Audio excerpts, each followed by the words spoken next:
આજે આપણે માત્ર 10 મિનિટમાં ડિનર માટે બનાવીશું એકદમ ટેસ્ટી, સોફ્ટ, કલરફુલ એવા ટોમેટો બીટરૂટ પરાઠા જે બનાવવામાં એકદમ સરળ અને ખાવામાં એકદમ હેલ્ધી છે.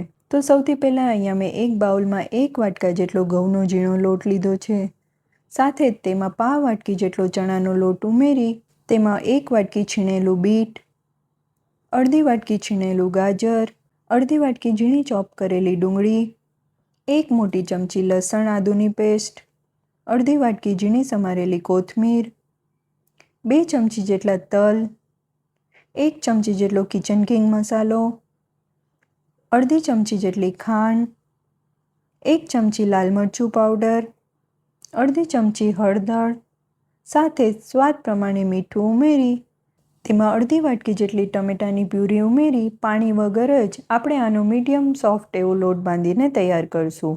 તો આપણે લોટ બાંધતી વખતે પાણીનો બિલકુલ ઉપયોગ નથી કરવાનો. જરૂર પ્રમાણે ટમેટાની પ્યુરીથી જ મીડિયમ સોફ્ટ એવો પરાઠાનો લોટ બાંધીને તૈયાર કરવાનો છે.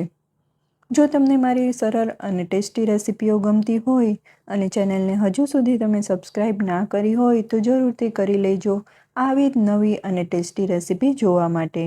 હવે આપણો અહીંયા લોટ બાંધીને તૈયાર થઈ ગયો છે. તેના ઉપર 1 ચમચી જેટલું તેલ ઉમેરી લઈએ. તો આ લોટને આપણે રેસ્ટ નહીં આપીએ કેમ કે તેમાં ડુંગળી ઉમેરી છે અને ડુંગળી તેનું પાણી છોડે એટલે લોટ થોડી વારમાં ઢીલો થઈ જાય. એટલે આપણે આમાંથી તરત જ પરાઠા વણીને તૈયાર કરવાના છે. તો અહીંયા મેં એક સરખી સાઇઝના લુવા તૈયાર કરી લીધા છે. તો તેમાંથી એક લુવાને લઈ આપણે લોટવાળો કરી પરાઠાને વણી લઈશું. આ રીતનું થોડું પરાઠું વણાઈ જાય એટલે તેના ઉપર તલ અને કોથમીર ભભરાવી ફરીથી આપણે તેને થોડું વણી લઈશું જેથી કરીને કોથમીર અને તલ છૂટા ન પડી જાય. તો આ રીતનું પરાઠું વણીને તૈયાર છે. હવે આપણે તેને શેકી લઈશું. તો ગરમ તવા ઉપર આપણે એક બાજુ પરાઠું થોડું શેકાઈ જાય પછી તેને પલટાવી બીજી બાજુ પણ થોડું શેકવા દઈશું. બીજી બાજુ પણ શેકાઈ જાય એટલે તેના ઉપર તેલ ઉમેરી આપણે બંને બાજુ સરસ ક્રિસ્પી એવું શેકીને તૈયાર કરી લઈશું. તો જોતાં જ ખાવાનું મન થઈ જાય એટલું સુપર ટેસ્ટી અને ક્રિસ્પી એવું પરાઠું આપણું તૈયાર છે. આ ડિનર રેસીપી તમને કેવી લાગી એ કમેન્ટમાં જરૂર જણાવજો અને વિડીયો ગમ્યો હોય તો વિડીયોને લાઈક અને શેર કરવાનું ભૂલતા નહીં.